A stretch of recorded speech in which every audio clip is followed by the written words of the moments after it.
This is not about your redemption. This is about my ascension. That was quite the line from Will Ospreay. Some might even call it a bar. However, it wasn't the bar, and you know why that is? Because one half of the main event of this show didn't just set the bar, they were the bar! I'm John Renton with my review of AEW Dynamite from the Masonic Temple Theater in Detroit, Michigan. Quite the atmosphere, quite the venue, certainly looked unique, and they moved some things along towards Beach Break, and Double or Nothing. And yeah, let's just get on into it. But again, the venue did look great. And look, there were a few things that are noteworthy to talk about. There was a pretty long opening promo with Hangman Page pouring his heart out to the people. He's done some terrible things, and yet they still cheer for him. I will say this is the most interesting that Hangman Page has been for quite a while, in all honesty. I mean, the feud with Swerve I liked. I didn't really care for the way over-the-top goofiness, the goofy violence that they did, because I don't care about blood, I don't care about all that stuff. I thought, I was like, okay, now we're just getting ridiculous, but whatever. Some people liked it. The thing is at least they're still trying to have some kind of character arc here. And he had 2 years in a special hell, and that after he beat Swerve, he thought he'd feel something. He felt nothing. And he took his anger out on everybody that meant something to him. Swerve, I will never forgive or forget what you did, but I have to move on and leave it behind for me. Here he mentions Will Ospreay, and then here's Will. We get moldy ship chants. No, I know what they chanted. Just work with me here. And it's Will's birthday. It's going to party like it's your birthday. Going to hit an Os Cutter like it's your birthday. And give a hidden blade back ahead like your birthday. No, it's not in the club. That's about all I really can do without sounding even more white than I already look. But he does see that he has struggled and that he appreciates what he has gone through and everything. And, you know, it's a pleasure to finally meet you. We've shared some locker rooms, but we never talked. I don't necessarily believe that maybe he means on television. I thought that maybe at some point they were face to face during like New Japan. I guess not, actually, now that I think about when Hangman went to AEW, but it is what it is. But then he talks about how Hangman's ascension and journey, how he took the Dark Order and gave them leadership. And I know that people like the guys in the Dark Order. No, we don't need to be reminded of that goofiness. Riding around on a lawnmower, I'm sorry. That stuff was stupid. And the fact that Dark Order still as an entity exists right now, no, it's ridiculous. I know why it's there, but eventually you gotta kind of move on from that. So anyway, he talked about winning the world title. Well, Hangman winning the world title. Who do you lose it to? Oh, that's right. Can't talk about that guy. The EVPs can show footage of him, and that doesn't work. Anyway, last week we saw you smile again. But, you know, you got this dream of winning the world title again. Well, no, bruv, I'm going to dash it because, you know, what you did to Jeff Jarrett, what you did to Christopher Daniels, what you did to my good friend Swerve. I forgot they were friends. I've been doing all the media and stuff like that, and when that bell rings, I prove to everybody in the back this is where the best wrestle. This is not the only time that is said. Tony, where the big boys played didn't sound all that great on Nitro. It sounds even stupider when you're saying it here. Like Tony's gonna watch this. I'm just like, as a long-time wrestling fan, it just sounds cheesy and ridiculous. And I'm not even knocking Will. I'm not even knocking Hangman. I'll knock some of the people on this show, but I'm not even knocking most of the roster. But, you know, it's not about your redemption. This is about my ascension. That was good, and they could have ended it there. And unfortunately, then they had Don Callis come out, and the entire family were Takeshita. Yeah, you got Fletcher there. Fletcher could mean something. Alexander, I forgot they even signed him. And Rocky, I like Rocky Romero as a talent, but no. At this point, him being part of the family, Trent, no. Where's Mark Davis? Like, there's this collection. It's like the Bobby Heenan family. If the Bobby Heenan family was managed by a sea cucumber that allegedly like to get a case of scarlet fever once in a while. So there's F. Don Callis chance, and the idea is now Will and Hangman, can they coexist? Because it looked like, Hangman stopped Will from, pointing, but then it looked like he's balling up his fist, like, oh my god, they're going to hit each other, or they're doing the British invasion thing that Magnus and Doug Williams did, where they did this and they did the weird shoulder shimmy thing. I don't really understand what they were doing there. It was a very old reference even for me, and that was only like 2009, 2010. So, yeah, it's going to be a tag match next week. Takeshita and somebody, I don't remember. I think it's Takeshita and Josh Alexander. They need to get Takeshita the fuck away from the Don Callis. He's a great heel, but they need to do something with that guy, because they are wasting months and months of what potential he has. So, FTR and Midget Stokely show up, and I feel bad about saying that, but I wanted to give this a chance. I'm sorry. They're picking on Shivani. They're picking on announcers, and I know Shivani has taken shots at them. I'm not saying Shivani shouldn't, get a little bit of, backlash, but this is bad. This is not. I like FTR, but no, just no. There were two shits, by the way, said. There was something about cowboy. That don't mean cowboy shit to me. Will Ospreay said that at some point, and Stokely mentioned something about shit, which is fitting because this whole thing's a pile of shit. That's within the first 17 minutes of this program. Collision is on Thursday. Again, I might review it. I don't know if I'm going to review it, though. I got a couple movies to watch, and I got other stuff to do. And I got a couple movies to possibly watch on Friday, so if I don't get to it, I do apologize. So Harley and Anna are backstage, looking as only they can look. And Harley mentions about, Anna says, you had my, my ass, or you had my ass before, will you have my ass again with both hands? And I'm like, I've seen movies and heard of movies starting this way. Allegedly. Always leak your search history so nobody finds out.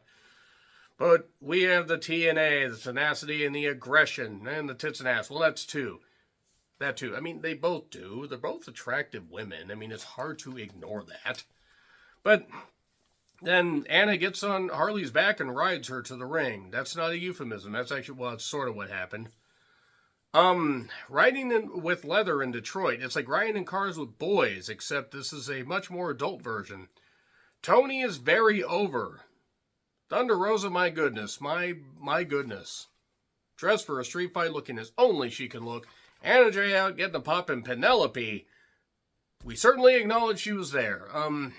It's a four-way match involving all these women. Four-way eliminator match. Not the only eliminator match on the show. 23 minutes into the 2 hour and 7 minute program. Or 2 hour and 7 minute according to Max. Because I watched this on delay because I gotta work. That sweet paycheck's a lot more important. Rosa's dressed for a fight, and okay. I know Penelope was off for a while, and I know Penelope had some stop-start stuff. I don't remember why she was off for so long. I heard there was a medical issue for a bit. I think she also went back to get her education. And that's fine. That's admirable, if that's the case, if that's what I heard. She's never going to get better at this. I'm sorry. She is exactly where she's always going to be. She was sloppy. She was having problems getting, people into the ropes. I don't know what the fuck. I hope she's okay, but this was not good. Everyone dives at one point. Penelope sort of does a moonsault. And this is where the match lost me. And I know what they were trying to do, but the referee just looked like an idiot. And yes, it's a four-way. It's no DQ. You can get interference, but here's an idea. Have it be quick. Megan was in there for about the length of one of the entrances, maybe two of the entrances. She hits a powerbomb on Anna Jay, and then Harley shows up and gets to piping her. Again, not a euphemism. Gets a big old pop, and then they fought off. They just fought off. And then Penelope, by the way, gets her variation of the Muda lock, which is about, the amount of mobility that Muda has right now. And then suddenly she gets kicked off and Tony chokes her out with the chicken wing. The TCM chicken wing. Why are they calling it the TCM chicken wing exactly? Ben Mankiewicz, I mean, is his giant feathery hair going to say anything about this? So, good that Tony got the win. Good that the least skilled of the four took the fall. Or least skilled of the other three took the fall. That was about it. Lio Rush and Action Andretti were in the crowd. Maybe they'll stay there, because in all honesty, I think Action Andretti, this is about his ceiling, and Lio Rush couldn't even reach the ceiling if you brought it down about another 10 feet. So the Hurt Syndicate are very, very over. They like to hurt people. You may have heard that. MVP, we want to hurt people, but who will hurt us? I guess it's a sub and dom situation. I guess it's a give and take thing. I mean, I guess you can't just hurt people all the time. You got to take it once in a while. So I've heard. But here's Top Flight. They show up, and then suddenly, after, God forbid, and bless Darius and bless Dante, they tried to sell this, but they were like, we haven't really done all that well, and we get knocked down a lot, but we're going to get back up again. Nothing's going to keep us down. And their, variation of spinning this like tub thumping went about as well as the inclusion of tub thumping in the Y2K trailer. If you saw that movie, I'm sorry. It is terrible. It was not good. But they're going to pull off a miracle, a Motor City Miracle, except then suddenly the something fringe shows up and attacks. One person will get exactly what I am talking about, and they are just upset at me in the comments. But he did point out also that MJF was dressed up like, Dean Ambrose before he went back to being John Moxley, when he was, then the white beater and the jeans and the tape fists and stuff like that. And he beats them both up, bloodies them. He at least bloodies Dante. I don't know if Darius ever got color. But then he gets in the ring and Lashley's just kind of standing there like kind of impressed. And then MJF's like, I hurt people. And he says, I'll give you the answer next week. I'll tell you right now, if Lashley does not give him a yes, we might actually be working towards a match where, we're going to have that at Double or Nothing, which means we won't get a tag title match. I mean, I don't know, but I think it's going to be a yes. I think they've dragged this out about as far as they can. And then the Elite and, Okada, the Bucks, and Ricochet do terrible comedy. And suddenly they open up the, fold-away doors, like we're in the fucking Brutalist. Speaking of brutal, I would rather watch that scene in the Brutalist repeatedly than listen to anything that the Bucks are involved in. It probably would be less painful. If you know what scene I'm talking about, you are probably just saying, my God, he said that. Let's figure out which scene I'm referring to. If you have watched The Brutalist, which is 3.5 fucking hours. So, the Death Riders are suddenly in their locker room. I have a question. How long had it been since they'd been in their locker room? How long had they been away? How big is the temple? And how in the world, the theater, and how in the world did they not notice that, one guy that's shaking constantly and one dumb broad that has absolutely no personality, and also Marina Shafir was there, and a little mop top ridiculous haircut, just happened to sneak in there. Is Wheeler Yuta able to get that through customs? So yeah, then they talk business. Nick Wayne then shows up, and then Christian Cage cuts off his music. Nick Wayne's going to be in the Best of Super Juniors, by the way. And Christian Cage says, you're going to face somebody from my past. And it's Rhino, because Detroit, Michigan. Rhino's a very odd-shaped individual, isn't he? It's like a potato sack with legs. Now, he is still very over, and this match only went about 5 minutes, which is probably smart, and obviously Christian paid him to take a dive. But if he didn't pay him to take a dive, then I guess Rhino just said, okay, I'm done. Because he took the kill switch after a little bit and lost. To be fair, the man is approaching 50. That means that he was like 23 when he was in ECW. And I'm talking in 99, so that's saying something. He wasn't even 30. He was just about or at 30 when he won the NWA title for all 2 days against Jeff Jarrett at Bound for Glory 2005. Yeah, I remember this shit. So then Christian will not put the title on Nick, the Ring of Honor TV Championship. And Nick Wayne going off to the Best of Super Juniors, and Shayna comforting him, and I hope that Nick has a terrific showing in the Best of Super Juniors. I'll try to check out some of the stuff if I can. I'm going to be very busy. And I just hope he comes back safe. Same with Kevin Knight.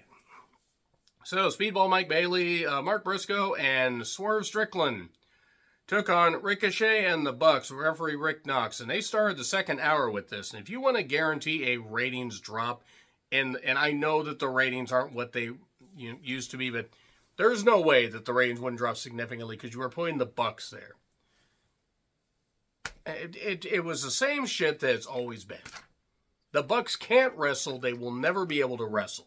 Any pizzazz they had was totally goddamn lost 3-something years ago. And eventually we did a bunch of bullshit because referee Rick Knox can't enforce the rules and quite frankly needs to be freaking just tied to a chair and just held down, under lights, and just said, can you not referee something? Just by actual people that respect wrestling, because I can't imagine this guy does. This guy is a terrible referee. I don't know if he's a terrible human being, but he's a terrible referee. Anyway, they did a goofy finish where Swerve ended up getting trapped in a inside cradle 1-2-3. One of the Bucks pinned Swerve. And I know they're trying to build Swerve and probably Swerve and Hangman, because I don't think Hangman's beaten Will Ospreay. They're trying to build that unlikely tag team and everything. Great. I'm sorry, the Bucks don't mean shit now. Anyway, so Renee is with Will Ospreay. MJF interrupts to show the fact that you can buy a diamond ring, because that's what we need, is to just spend more money on bullshit. And to build to another match, basically, because if MJF, sees Will Ospreay win the world title, he wants the first crack. Okay, fair. They had some good stuff back last year, so that was good. They jar back and forth, and it was what it was. And then Renee is with Emma Peel. I'm sorry, Daphne. I'm sorry, Jamie Hayter. I like Jamie Hayter. Do not get me wrong. She looks great. I don't know why the Emma Peel Daphne haircut, even though she pulls it off. It's a shame she won't win. Why was there a chair in front of a staircase? And they mention her back injury again. Her back apparently is fine. I mean, it hasn't come into question since. She had a back and a shoulder injury, so hopefully she's fine. But then Mercedes tries to blindside her, but because Mercedes has the intelligence level of a fucking cupcake left out in the sun, and honest to God, the text message thing, I'm sorry, if you're going to pay that to text likely AI with Mercedes or whatever it is, please take some of that money you would do and donate it to a frickin' pet shelter or something. I'm sorry, there are better uses of your money. Spend it on your bills, give to a shelter, as I said, give to a food bank. Help somebody out with a tank of goddamn gas or something. Don't give it to this self-righteous, entitled, dumb broad, and I'm sorry. But she's a dumb broad and she needs to be called that. She's very good in the ring. Can't stand her on the mic. Anyway, they fight in the theater briefly. Mercedes runs off, which fine, the heel, you're supposed to. She tries to, she avoids the haterade, and then Mercedes blindsides her again because Jamie learns nothing. And submissions hurt more on the goddamn, stage. And then Alicia, a toot. I want to call her a tout because I can't take it seriously when I call her by her actual last name. Sorry. A tout. A touted out. Anyway, Willow's there. She is not done with the Death Riders. I wish everybody was done with the Death Riders, including the Death Riders themselves. I wish they were done. They could find something else to do, including Marina, who can't wrestle, and Wheeler, who is definitely not a full-grown adult. Here's Statlander. Yes, there's still tension, even though Statlander was a heel for a bit, and then turned back face, and now Stokely is managing FTR, and we're going to have a finale on Collision. And then they'll be unlikely friends again. And whatever. Okada took on Kevin Knight, or at least that was the intention. Another eliminator match. Roosh then attacked Kevin Knight. Roosh, who has all the, goodwill with me that a fucking case of chlamydia would. Because he defended the ex that abused Stephanie Vaquer. And there's that one La Hedra, or whatever the hell her goddamn name is. The one with the huge ass from AAA. Yeah, fuck that dumb broad. How dare you? How fucking dare you defend a guy that pretty much has actually done that. Like, it has been proven. To the point she had to get a restraining order against. And, oh yeah, they didn't get Stephanie. Because even though her dream was to go to WWE, she probably would have signed with AEW if Tony Khan didn't employ stupid people. So that being said, Speedball shows up to fight off Dralistico. Way too much Speedball on this show for my liking. That's nothing against him as a person. He stands up for, the rights of LGBTQ people. He seems like a nice guy. I don't get the gimmick. I did like the buys for Bayley sign. That was good. I imagine a lot of idiots got upset in the comments. But anyway, so Knight got attacked, but then Knight said, yeah, I've been beat up and choked out with a cord, but I'm good to go. Yes, he doesn't want to lose the opportunity, but Okada toys with him. Back from break, Knight gets a flurry, does some stuff, and then gets hit with the Rainmaker. So, go Kevin Knight, go to goddamn Japan and be part of the best Super Juniors. Speedball comes back out, so Speedball versus Okada for the Continental Championship. That's what it is. The International Championships on Omega. God, they need to merge those championships. Stop with all the championships. Both companies. Both major companies. Anyway, so Alicia is with the Hurt Syndicate and their legal counsel, Martin Landau. I know that's not his actual name, but his name is Martin Landau. So, Joe and Claudio is the main event. Not of an episode of Raw in 2018, but no, an episode of AEW Dynamite in 2025. And Joe is very over. Joe won in 10 minutes with the choke, and then the Death Riders showed up, and then Claudio got laid out by Hobbs with a chair, while Wheeler did nothing, because Wheeler can't do anything except embarrass professional wrestling by existing in a business he doesn't have any business being in, at least on a major league level. Cut your damn hair, hippie. No, but anyway. Claudio got laid out like Hook was. Or like Hook! Watch Hook show back up next week and cost Joe the cage match. Just watch that happen. Joe's not winning next week. If Joe somehow wins, they're going to do a screwy thing where they're going to restart the match. Joe's not winning next week. There's no... As much as I want this Death Rider stuff to end, I don't even think it's ending it all in. Darby Allin is still on Mount Everest. Apparently he's like 20-something thousand feet up. He hasn't died yet, which is surprising. And I don't think he's going to be back in time for All In. So I think we are literally stuck with this Death Rider stuff, probably till Wrestle Dream. And God forbid, if they run that thing in Portland, I ain't going. If they run that thing in my state again, if my friends want to go, I'll go, but... they're in danger of treading too close to the edge where any good stuff they have is just pretty much going to be torpedoed because they won't give up on this Death Rider stuff that has been terrible. It has been poison. Jon Moxley has been the biggest poison outside of the Bucks to this program since, they started all this stuff. I'm not saying of, the entire 5-6 year run, pretty much 6-year run now that I think about it. Moxley has not been the biggest poison, but he has for the last year. And they don't have anything set up. Oh, Darby's going to win it. And it's going to be like a popcorn fart because who's he going to have to work with? Because Tony Khan has burnt everything to the ground. That being said, next week, Beach Break. Maybe tomorrow's Collision. Who knows? Agree, disagree, what I said. Like, share, subscribe. Twitter, Letterboxd, Blue Sky handles in the description. I'm John Rickland. I'll see you soon.